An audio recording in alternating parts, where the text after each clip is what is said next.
orang-orang yang masih memiliki keterikatan terhadap ilmu gaib. Mereka berdua melihat mata di wajah yang terpampang di banner itu Berkedip. atau di kampung itu nyebutnya das gelundung. Awas saya lek gedor-gedor lagi, tak kebrok dasmu sampai sapu. Di situ bibi saya melihat seonggok kepala manusia yang masih lengkap dengan lehernya yang berlumuran darah. Ini genderuwo merupakan kiriman santet Dari pihak calon kades kubu sebelah.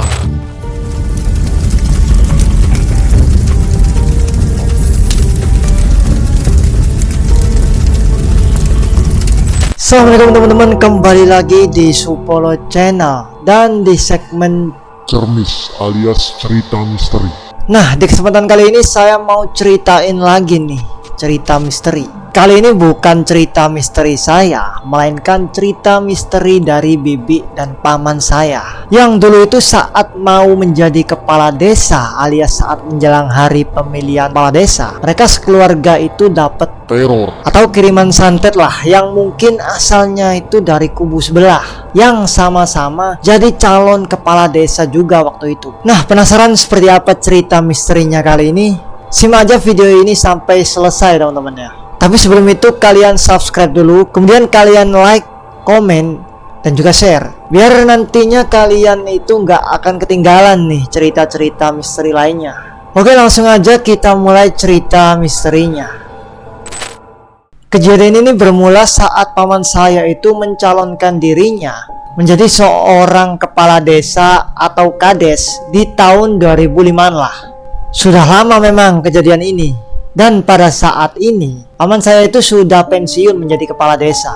Nah, ini jadi cerita lampau ya yang dialami oleh paman saya dan keluarganya. Nah, oke lanjut. Jadi di desanya saat itu tuh masih banyak sebenarnya orang-orang yang masih memiliki keterikatan terhadap Ilmu gaib. ilmu gaibnya itu sendiri, semacam santet, kemudian melihara tuyul, dan segala macam wirid pesugihan itu ada di desa tersebut. Bisa dikatakan masih kental lah desa tersebut dengan hal-hal berbau mistisnya saat itu.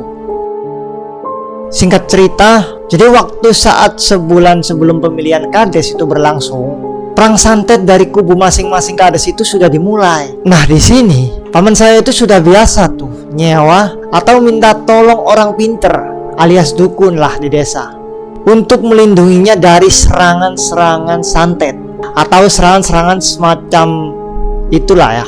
Kenapa kok saya katakan sudah biasa? Karena paman saya ini mencalonkan kepala desa sudah kedua kalinya. Saat pertama kali pemilihan kades itu pun beliau juga minta tolong dukun tersebut dan berakhir menang. Jadi ya sudah biasa. Singkat cerita, kejadian-kejadian aneh di desa itu pun mulai muncul. Seperti saat malam itu. Jadi saat sebelum sebulan pemilihan kades itu kan banyak tuh banner-banner wajah calon kades dipasang di tiap jalan-jalan desa.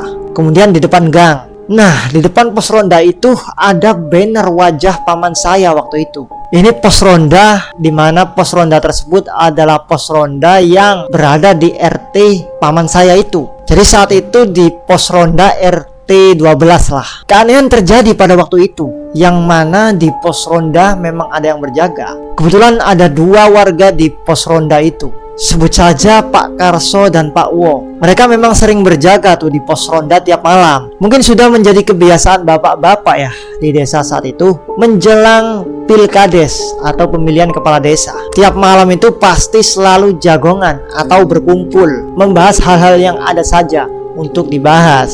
Entah masalah pilkades, masalah ekonominya, keluarganya, bahkan cerita-cerita horor pun diceritakan di situ. Pak Wah, tahu gak kalau pilkades sekarang ini ada pasar rakyatnya?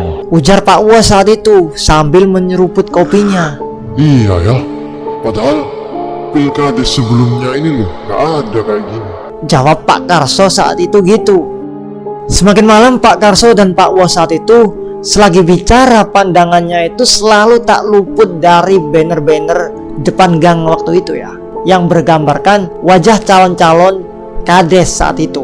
Saat itu Pak Karso yang pandangannya melihat ke arah banner wajah paman saya, entah kenapa rasa merinding itu muncul di dalam badannya. Sebab banner yang dia pandangi terus-menerus itu seraya memantau mereka saat itu. Pak Wo, sama udah ngerasa dah. Dari tadi kayak ada yang mengawasi kita loh Pak. Ujar Pak Karso saat itu. Raut wajahnya sudah mulai agak ketakutan dan tubuhnya sudah memunculkan tanda kegelisahan. Sampai ini kok aneh Pak. Namun dari tadi cuma kita berdua aja loh yang di sini. Kok ada yang ngawasin? Memangnya siapa Pak? Masa banner wajah yang ada di depan kita ini? Ucap Pak Wo saat itu yang memang tidak ngerasain apa-apa. Sama lihat baik-baik deh Pak Wo, itu benernya. Ucap Pak Karso yang meyakinkan Pak Wo saat itu. Selama mereka memandangi wajah calon kades di banner yang ada di depan mereka, waktu terasa sangat lama berjalannya. Tak ada obrolan lagi yang keluar dari mulut mereka. Yang ada malah suara heningnya malam saat itu. Semakin lama mereka memandangi banner-banner itu, dan benar saja mereka dibuat kaget sekaget-kagetnya. Kenapa? Mereka berdua melihat mata di wajah yang terpampang di banner itu Berkedip. dan pupil hitamnya itu gerak ke kanan dan ke kiri seperti wajah manusia asli. Padahal itu cuma banner. Tanpa basa-basi, mereka berdua langsung lari tanpa meninggalkan sepatah kata pun saat itu. Naasnya, itu adalah pengalaman horor pertama bagi mereka yang cukup sering meronda di waktu-waktu kampanye ya, sebelum pemilihan kades baru. Karena kejadian tersebut, mereka baik Pak Wo dan Pak Karso saat itu tidak lagi sering meronda dan memilih pulang sebelum tengah malam jika berada di pos ronda itu. Kejadian-kejadian aneh pun tak berhenti di situ. Kali ini yang mendapati teror justru istri dari paman saya, yaitu bibi saya. Kejadian teror ini kata bibi saya mungkin kejadian yang tidak disangka-sangka ya. Sebab teror yang sebelumnya atau yang periode awal pemilihan kades biasanya hanya sebatas terlihatnya api banaspati yang terbang muter-muter di atas rumahnya, dan terkadang terdengar suara ledakan, entah sesuatu itu apa, di atap rumahnya tiap tengah malam. Namun di malam itu 4 hari menjelang pemilihan dimulai, bibi saya ini dikagetkan dengan sosok kepala ngeglinding, atau di kampung itu nyebutnya das gelundung. Singkat cerita, kejadiannya bermula saat tengah malam itu, yang mana biasanya hanya sebatas suara orang menggedor-gedor pintu rumahnya. Bibi saya agak risih dengan teror itu, mungkin karena terlalu sering atau gimana ya. Kali ini bibi saya mencoba mencari tahu siapa yang menggedor-gedor pintu rumahnya. Soalnya tiap dibukain pintunya, itu pasti nggak ada siapa-siapa. Ih, kali ini pokoknya harus ditemukan siapa sih yang ngedor-ngedor pintu ini terus. Ucap bibi saya kala itu dengan perasaan emosinya. Sudahlah Bu, jangan digubris. Biarin aja. Kan katanya Pak Rojak, jangan pernah digubris jika ada hal-hal aneh sebelum pilkades dimulai. Anggap biasa aja. Ujar paman saya saat itu yang masih di atas tempat tidur. Oh iya, Pak Rojak ini adalah nama samaran dari orang pinter di kampungnya paman saya saat itu. Tapi Pak, iki aku berbeken nih mendengar gedoran pintu terus-terusan kayak gitu di tiap malam. Jawab bibi saya waktu itu kayak gitu. Gimana gak risih ya? Ternyata gedoran pintu itu terjadi selama sejam lebih, dengan durasi tiap 5 menit itu berhenti. Terus lanjut sampai 1 jaman teror itu berlangsung. Tepat pukul 1 dini hari, saat itu masih terdengar suara yang menggedor-ngedor pintu rumahnya. Tanpa sekata apapun, bibi saya ini langsung bergegas tuh ke depan, sembari membawa sapu ijuk yang digenggamnya di tangan kirinya saat itu.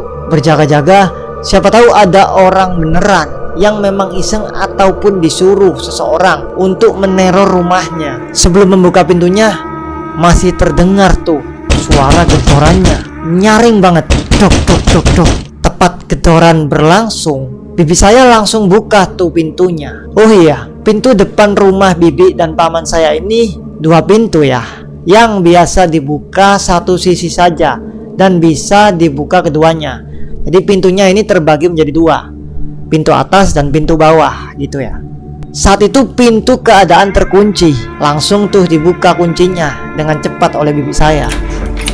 Saat itu pintunya dibuka hanya satu sisi saja tuh oleh bibi saya yang atas. Dan dilihatnya pun gak ada siapa-siapa. Saat itu bibi saya tidak merasa takut ya, sebab berbekal pengalamannya menerima teror macam kayak gini sebelumnya. Alias dulu itu pernah pas pencalonan pertama kali suaminya atau paman saya ini menjadi kades. Mesti kok ini aja dari dulu. Dilihat kalau sopo-sopo. Awas saya lek gedor-gedor lagi. Tak kebrok diasung ambek sapu. Ucap bibi saya waktu itu dengan nada agak tinggi. Ditutuplah itu pintu dengan raut wajah yang agak kesal malam itu. Belum ada 5 langkah berjalan meninggalkan pintu depan, suara gedor-gedornya itu ada lagi. Saking geramnya bibi saya kala itu, dengan emosinya membuka seluruh pintu dari sisi kanan dan kiri. Dibuka bersama-sama tuh. Jadi pintu 2 dibuka bersamaan. Dengan tangan kiri masih memegang sapu ijo. Serta raut wajah yang kesal, suara gedoran pun masih terdengar dengan jelas di telinganya. Saat itu bibi saya hanya melihat ke arah depan. Kemudian dilanjut menengok ke kanan dan ke kiri. Itu tidak ada satu orang pun malam itu. Sepi, hening. Dan betapa kagetnya bibi saya saat itu ketika mau menutup kunci bawah yang ada di pintu 2 sisi itu. Sebab pintu ini memiliki 2 gagang kunci di atas dan di bawah. Di situ bibi saya melihat seonggok kepala manusia yang masih lengkap dengan lehernya yang berlumuran darah. Saat itu bibi masih tidak bisa menggerakkan badannya tuh melihat kepala yang menggelinding di depan pandangannya. Yang kala itu posisi bibi saya sedang membungkuk mau mengunci pintunya. Menggelindinglah tuh kepala saat itu dengan darah yang berceceran di teras rumahnya, dengan wajah yang kurang kelihatan waktu itu. Nah, pas menggelinding dengan posisi wajah kepalanya terlihat di pandangan mata bibi saya waktu itu, bibi saya kagetnya bukan main. Ternyata wajah dari kepala yang menggelinding saat itu adalah wajah suaminya, wajah paman saya. Tubuh yang tadinya tidak bisa bergerak, sontak saat itu langsung lari dan jeritan keluar dari mulutnya. Pak, bapak, ada kepala pak, ada kepala. Dengan nada yang terbata-bata saking lemasnya itu seluruh badan bibi saya. Kepala apa tuh bu? Udah dibilangin sama itu jangan digubris. Kok malah digubris tuh bu? Sini mana saya lihat. Ucap paman saya waktu itu sembari menenangkan bibi saya yang terlihat ketakutan setengah mati setelah melihat kepala menggelinding yang ternyata kepalanya adalah kepala suaminya sendiri. Setelah itu paman saya melihat ke depan rumah dan anehnya tidak ada sama sekali apapun, bahkan bercak darahnya pun gak ada. Setelah pintu ditutup pun malam itu sudah tidak terdengar lagi suara gedoran pintu di rumahnya. Singkat cerita, teror pun masih berlanjut. Kala itu paman saya ini kan masih menjabat sebagai kepala desa ya. Saat H-2 pemilihan kepala desa itu, paman saya ini pagi-pagi mau ke kantor kepala desa. Biasa, namanya juga kepala desa ya, pasti melakukan tugas negara lah ya, alias bekerja. Nah, saat paman saya membuka kantornya, paman saya ini kaget bukan main. Karena apa yang dilihatnya ini memanglah baru dan pertama kali bagi beliau. Jadi yang dilihat paman saya itu waktu itu adalah kondisi kantornya itu gak karuan, berantakan. Dokumen-dokumen desa itu berserakan, kursi-kursi dan meja semuanya terbalik. Pokoknya mirip seperti kamar yang habis kena gempa lah. Dalam hati paman waktu itu bilang, waduh, ada apa ya? Kok jadi makin ngeri gini terornya? gitu. Namun saat paman saya ini melangkah lebih masuk ke kantornya, beliau melihat kejanggalan lagi tuh. Kali ini di pojok kamarnya itu terdapat bangkai ayam hitam alias ayam cemani yang baunya itu busuk banget, menyengat lah pokoknya baunya itu. Sampai-sampai paman saya ini keluar kantornya sambil muntah-muntah. Pak, cepet samain panggilkan Pak Rojak ke sini Pak. Ucap paman saya ke salah satu staf kantor kelurahan. Singkat cerita, setelah dipanggil, Datanglah ke kantor kelurahan si Pak Rojak ini. Beliau langsung tuh diberitahu sama paman saya kalau di dalam kantornya itu ada bangkai ayam cemani. Tanpa basa-basi, masuklah itu Pak Rojak di kantornya paman saya, alias kantor Pak Lurah. Di situ terdengar tuh suara hentakan tangan ke lantai. Prak! Paman saya ini buru-buru tuh berjalan ke kantornya. Saat paman saya ini sampai di depan pintu kantornya, beliau kaget bukan main dengan apa yang dilihatnya pagi itu. Jadi beliau ini lihat di depan Pak Rojak itu ada sesosok Genderuwo yang lagi jilatin darah bangkai ayam cemani itu. Sepenglihatan paman saya waktu itu, sosok genderuwonya itu tinggi besar, berbulu hitam, matanya merah nyala, sama taringnya itu panjang-panjang. Ya semacam bentuk leak lah di Bali, kayak gitu. Astagfirullah. Nyebutlah paman saya waktu itu. Sampai akhirnya setelah 10 menit berlalu, yang dimana sebelum itu Pak Rojak ini bergelut melawan tuh genderuwo. Ditangkaplah itu genderuwo sama Pak Rojak. Genderuwo itu dimasukkan ke dalam botol yang sudah dibawa oleh Pak Rojak itu sendiri. Pak Rojak ini ngejelasin tuh kalau sebenarnya memang benar ini genderuwo merupakan kiriman santet Dari pihak calon kades kubu sebelah. Wis tenang Pak Kades, niku sampean dapat kiriman dari kubu sebelah. Tapi sampun aman kok niku kantornya. Monggo itu dibersihkan aja Pak. ucap Pak Rojak. Oh nggih Pak Rojak, matur sembah nuwun loh. Sampun datang mriki nolongin kula. Jawab paman saya waktu itu.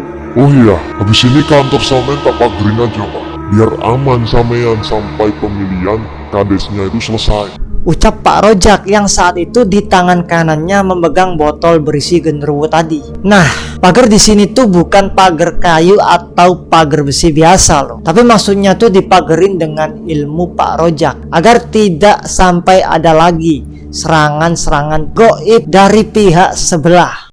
Singkat cerita, sampailah itu di hari H, hari dimana pemilihan kepala desa dimulai. Semua orang berdatangan tuh ke balai desa untuk ramai-ramai memakai hak suara mereka di pemilihan kades ini.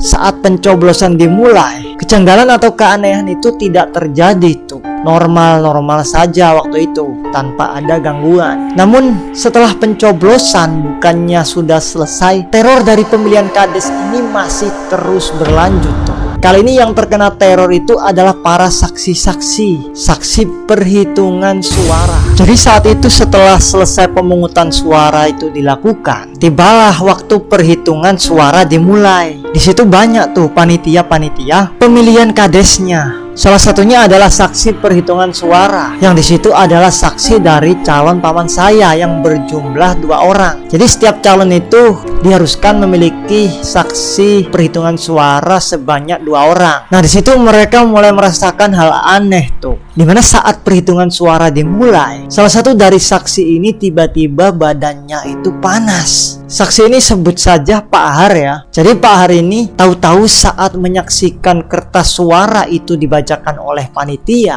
badan Pak Har serasa panas, seolah dibuat enggak fokus menyaksikan perhitungan suara tersebut. Nah, saat itu Pak Har ingat tuh pesan dari Pak Rojak, kalau terjadi keanehan atau sesuatu, itu teruslah dalam hati bersolawat. Har, nek nanti ada keanehan atau sesuatu yang bikin kamu gak fokus, sampean baca terus aja sholawat Nabi di dalam hati ya.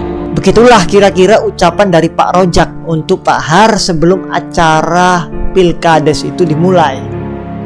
Singkat cerita, berakhirlah sudah acara Pilkades tersebut. Alhamdulillah paman saya waktu itu menang tuh. Beliau lagi-lagi menjabat sebagai kepala desa di desa tersebut. Tapi setelah periode menjadi kades kedua kalinya ini, periode selanjutnya beliau sudah nggak nyalonin diri lagi tuh menjadi kepala desa. Beliau sudah pensiun karena beliau merasa sudah tua dan sudah waktunya ganti kepala desa. Nah oke, mungkin segitu aja dulu teman-teman cerita misteri kali ini. Tentang adanya teror pemilihan kepala desa.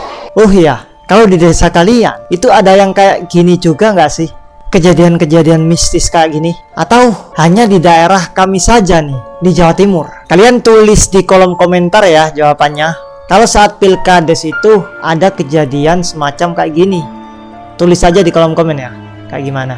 Soalnya penasaran nih saya. Oke, gitu aja.